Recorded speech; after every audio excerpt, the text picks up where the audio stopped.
Warahmatullahi wabarakatuh. Sebelumnya kami dari kelompok 1 akan mempresentasikan hasil kerja kelompok kami yang bertemakan teori belajar humanistik. Sebelumnya kami berterima kasih kepada Bapak Dr. Randos Muntari MPhil yang telah memberikan kami kesempatan untuk melakukan presentasi pada kelompok kami. Sebelumnya saya Muhammad Atami Aldo bertindak sebagai moderator dengan akhiranime 077. Dan untuk pemateri pertama yaitu akan disampaikan oleh Novi Suprani, materi kedua akan disampaikan oleh Sylvia Arianti, materi ketiga akan disampaikan oleh Dika Meliana, materi keempat akan disampaikan oleh Dina Safira, dan materi terakhir yaitu kelima akan disampaikan oleh Yogi Bagaskara.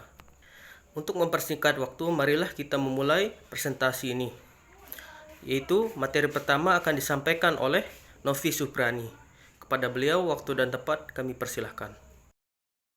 Teori belajar humanistik adalah salah satu teori pembelajaran yang didasarkan pada psikologis manusia.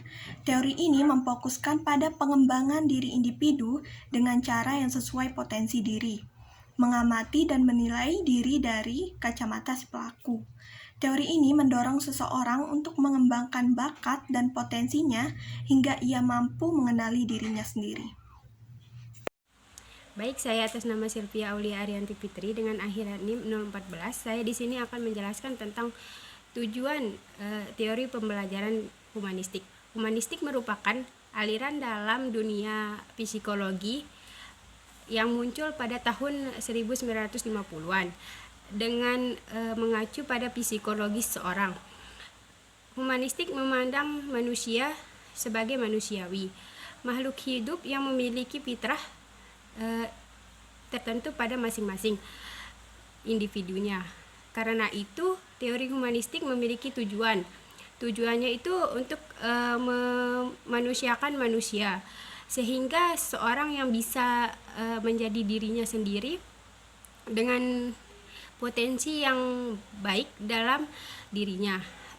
Diharapkan untuk bisa mengembangkan dirinya sendiri. Perkenalkan, nama saya Dika Meliana dengan akhiran NIM 086. Di sini saya sebagai pemateri ketiga. Saya akan menyebutkan beberapa manfaat teori belajar humanistik, di antaranya yaitu yang pertama, mampu mengubah sikap dan perilaku menjadi lebih baik. Yang kedua, membiasakan diri untuk bersikap demokratis, partisipatif, dan humanis. Yang ketiga, menjadikan diri sebagai manusia yang dapat menghargai perbedaan dan kebebasan menyatakan ide atau gagasan maupun pendapat. Dan yang terakhir, meningkatkan keinginan diri untuk belajar. Baik, saya Dina Safira dengan NIM E1M02310071.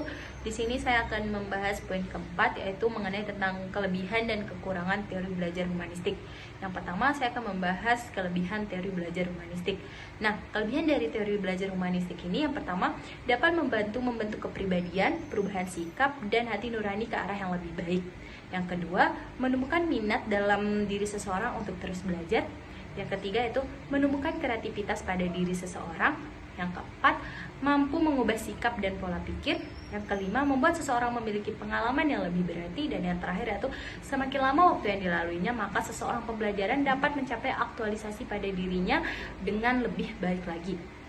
Nah, selain adanya kelebihan dari teori ini juga memiliki kekurangan. Adapun kekurangan dari teori belajar humanistik yaitu yang pertama, proses pembelajaran menggunakan teori ini akan gagal jika tidak ada kesungguhan dan motivasi dari setiap individu.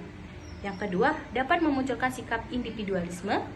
Yang ketiga, terbatasnya peran pendidik karena hanya berperan sebagai fasilitator. Yang keempat, yaitu munculnya kesenjangan antara individu apabila beberapa individu tidak mampu atau kesulitan dalam mengenali potensi dirinya sendiri. Yang kelima, yaitu tidak cocok untuk dijadikan sebagai metode pembelajaran yang praktis. Dan yang terakhir, yaitu pendidik tidak boleh dalam memotivasi muridnya karena pendidik menjadi motivasi dari luar diri individu.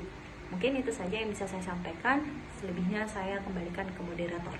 Terima kasih. Bismillahirrahmanirrahim. Assalamualaikum warahmatullahi wabarakatuh. Perkenalkan, nama saya Yogi Bagaskara dengan akhiran NIM 082. Sebagai pemateri kelima akan membacakan langkah pembelajaran teori humanistik. Adapun langkahnya yaitu pendidik harus menentukan terlebih dahulu tujuan pembelajaran. Pendidik merumuskan materi pembelajaran sesuai dengan tujuan yang telah ditentukan. Pendidik harus mengidentifikasi kemampuan murid. Pendidik melakukan analisis topik untuk mengidentifikasi kemungkinan keikutsertaan peserta didik pada pembelajaran tersebut. Pendidik membuat rancangan fasilitas belajar. Pendidik memberikan bimbingan agar peserta didik dapat belajar secara aktif. Pendidik mendorong peserta didik untuk memahami makna dari pengalaman dalam proses belajar. Pendidik memberi bimbingan mengenai konseptualisasi pengalaman yang diperoleh dari hasil pembelajaran. Pendidik memberikan bimbingan pada peserta didik untuk menerapkan dalam kehidupan sehari-hari, dan pendidik melakukan evaluasi kegiatan pembelajaran. Sekian dari materi saya. Wabillahi taufiq wal hidayah. Wassalamualaikum warahmatullahi wabarakatuh.